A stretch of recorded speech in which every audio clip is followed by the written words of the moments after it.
candidate state. Among the countries making that call, Poland, Slovakia, and the Czech Republic. Now, one country going even further in its call is Ukraine itself. President Zelensky held a signing ceremony Monday, making a formal request to join the Union immediately. It's a process that normally takes years. Zelensky wants it fast-tracked.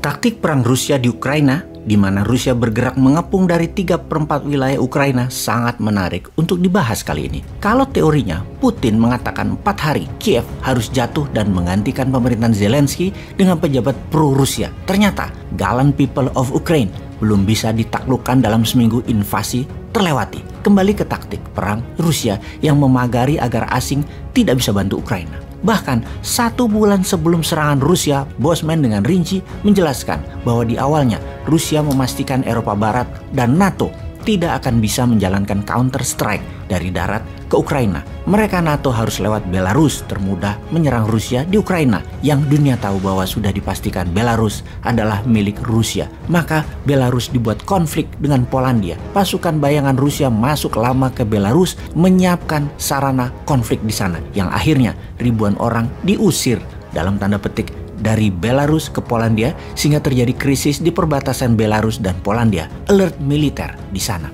Lalu pasukan darat Rusia masuk ke Belarus, mengepung sisi utara Kiev yang dari perbatasan Belarus ke Kiev hanya berjarak 150 km. Dari sisi timur Ukraina, wilayah Donbas, ada sekitar 400 km menuju Kiev. Pasukan darat terbesar Rusia disiapkan beserta pasukan udara Rusia. Pasukan laut dan darat dari sisi selatan Ukraina lewat Crimea. Kode pertama, gerakan separatis pro-Rusia menghajar Donbas. Kiev diam saja. Lalu esokan harinya, pasukan Rusia dari 3 penjuru gaspol menyerang dengan satu tujuan, menaklukkan gedung pusat pemerintahan dan menggulingkan Zelensky, presiden Ukraina saat ini. Pasukan darat, ground force, dilindungi pasukan udara, drone, dan artillery roket. Strategi militer Rusia sebenarnya strategi klasik, sudah bisa dibaca, tidak ada unsur surprise.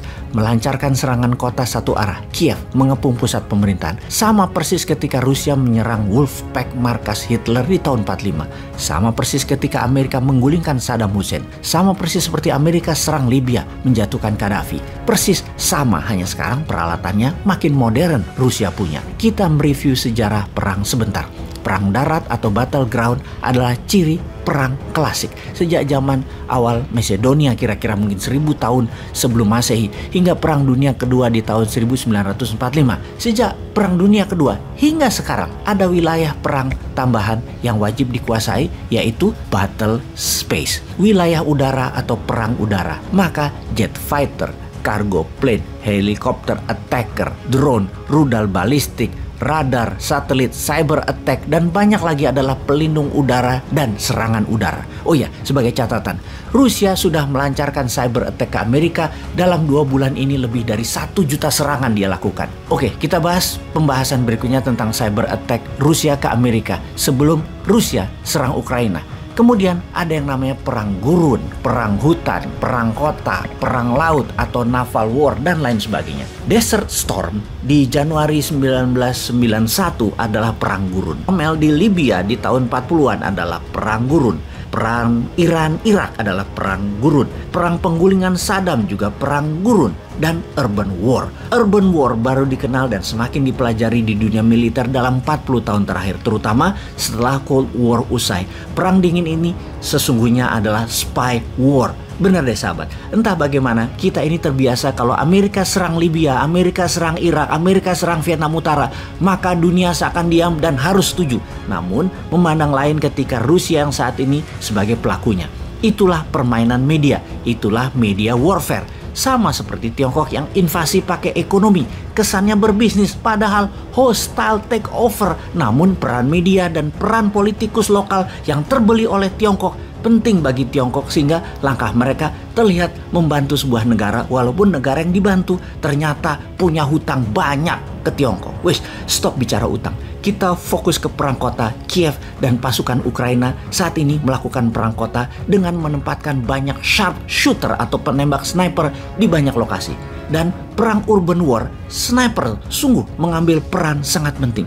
Karena itu, Rusia sebagai counter insurgency menyerang dengan roket ke gedung-gedung atau lokasi-lokasi yang diduga tempat sharpshooter bersembunyi. Sniper inilah yang membuat Kiev sejauh ini bertahan.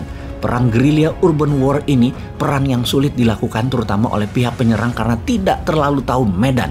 Pihak Rusia dan Ukraina main petak umpet di antara penduduk-penduduk yang jadi korban. Kekesalan Putin dalam beberapa hari ini memuncak. Karena itu dia mengancam akan pakai nuklir dan mungkin akan dicoba kecil kalau berkepanjangan jika dalam seminggu ini ditambah seminggu lagi Kiev masih belum takluk juga. Yang jelas saat ini neraka di Kiev. Neraka di Ukraina, 44 juta penduduknya semua dalam state of emergency. Dunia tidak bisa menolong mereka. Kelaparan, penyakit, bau mayat, serta peluru plus roket berdesingan di sana-sini. Sungguh, pedihnya perang saat ini terjadi di Ukraina, namun dunia tidak bisa apa-apa.